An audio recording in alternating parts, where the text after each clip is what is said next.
Every kid in the area gets told the same old story. Don't go outside at night. If you do, something shaped like a child will walk up to you. It will ask you to become its friend. Don't fall for this. Once you say yes, they will introduce you to the others. You will never be able to leave them. But as with all things, time makes people forget. Children will start to think it's just a story to keep them inside at night, despite the fact that not a single adult would dare to go outside. It takes a fresh warning for children to believe again. Just a week ago, little Timmy Jones decided to prove everyone wrong, or so he thought. He told all his friends about his plan. Some of his friends, however, did believe in the stories they told their parents about Timmy's plan, but it had already been too late. Rather than waiting for nightfall at home, he had walked around his parents' farm. By the time people were mobilized and on the lookout, it had started to get dark. No one dared stay out, so they prayed for the best, knowing in the back of their minds that it was futile. Timmy had not been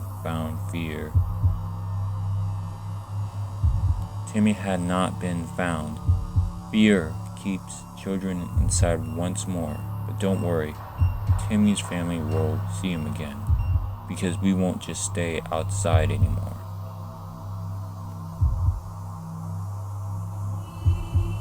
I've always thought of myself as such a responsible person.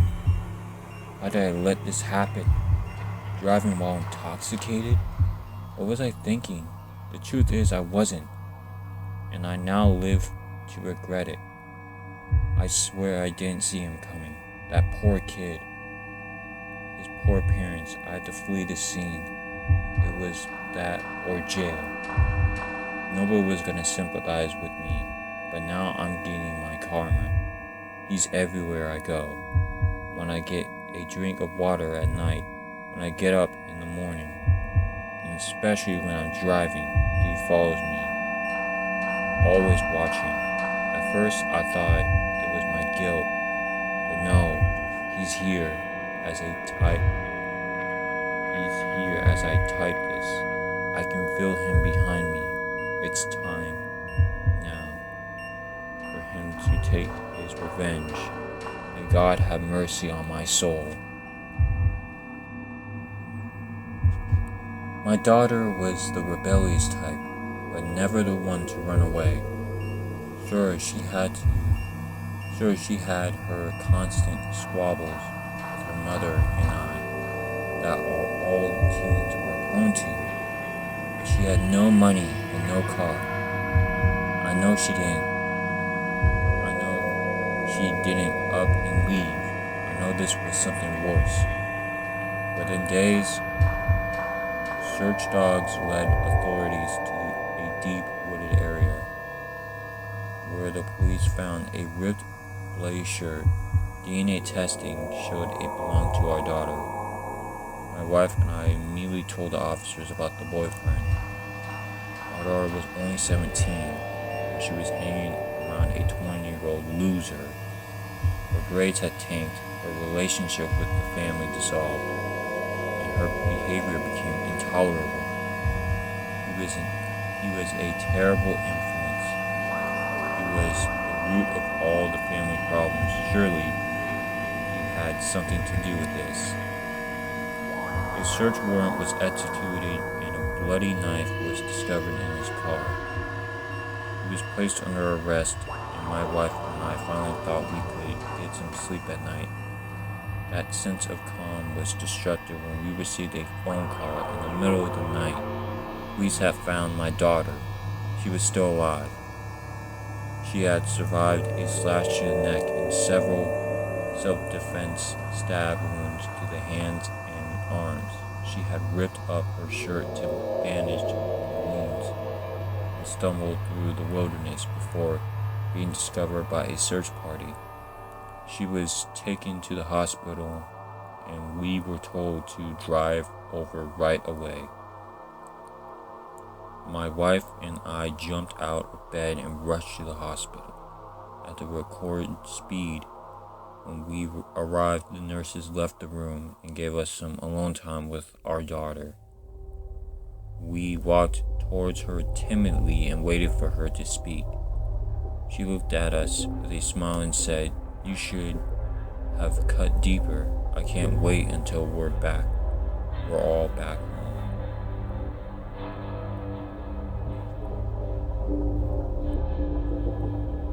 I was about to start my new life in a little place called Nice Hill. It looked nice. It looked like it was pulled straight from a storybook. Main Street was busy, the local restaurants were delicious, and the locals were quite nice. They definitely lived up to the town's namesake. Within maybe 2 months of me arriving at Nice Hill, I had gotten myself a good job at the local bank, met myself a sweet girl, and made myself a regular at the bowling alley. Life was going quite well for me here. Definitely better than it was, and I can't remember where I was before. But this is better. I hadn't had a girlfriend in years, I think. I invited her over to my place for dinner. I was going to cook her some chicken Kirze, but I couldn't quite remember how to do it. I remember I liked it because it was tasty and simple, but I just couldn't put my finger on it. I figured I would just order in to make sure dinner was successful.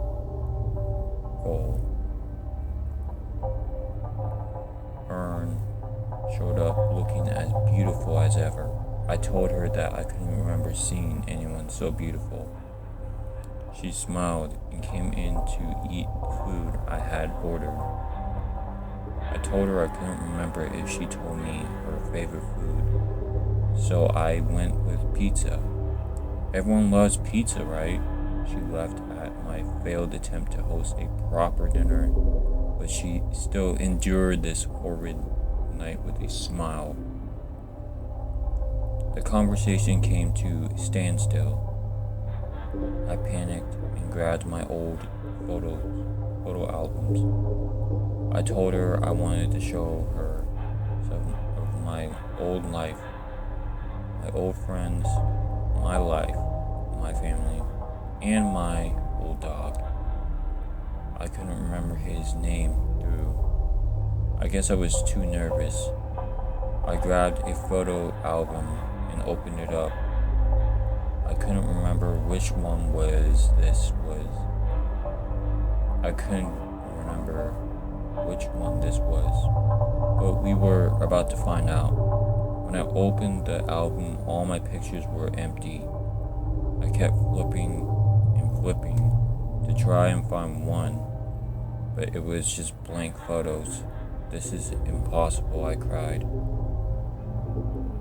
I flipped through the rest of the albums. It was the same thing except for one. The picture I took the day I left Denver. Yeah, I left Denver to head to, I can't remember. I looked at Erin in complete shock. She knelt beside me, put her hand over the picture, and kissed me more passionately than I've ever been kissed. I opened my eyes and looked at the picture she had covered. It went completely blank. "What are you doing to me?" I asked. "You have to be happy in Nice Hill, Eric. We want you to stay here with us." I can't remember how I got out of the place.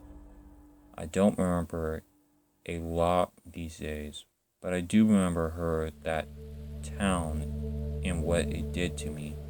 Stay away from Nice Hill. Silence. A silence so loud that it hurts. It's so quiet. You can hear your own heartbeat. Where am I? Who am I? Why am I here? Runs through your head. You're strapped to a table you can't move. The room is blinding white. There's no one around. But the worst thing of all is this silence, deafening silence. Finally, after what feels like a century, someone enters the room, but they made no sound. How are they so quiet? What even are they? What's that tool they have? Why is everything going black?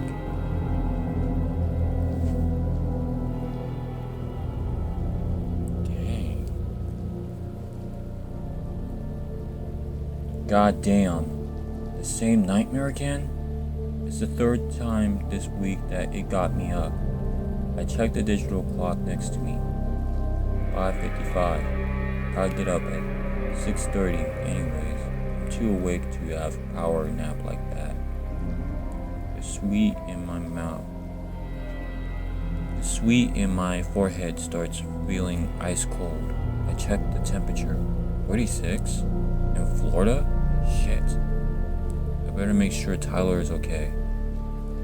I get out of bed and put my loafers on. As I go down to the hallway, I can see Tyler's outline in his bed. I grab an extra blanket from the closet, throw it over him. Wouldn't want the little guy to get cold. Well, now there's nothing to do but maybe watch a little TV. I head to the living room, and I can see the faint glow of the TV against the walls before I round the corner. Oh, that's right. I let Tyler stay up late yesterday to watch TV. Guess the little rascal didn't turn it back off. As I round the corner to my living room, I notice I see Tyler laying there on the couch fast asleep. I sat there puzzled before a terrifying realization came over to me. Too late. The front door was left wide open.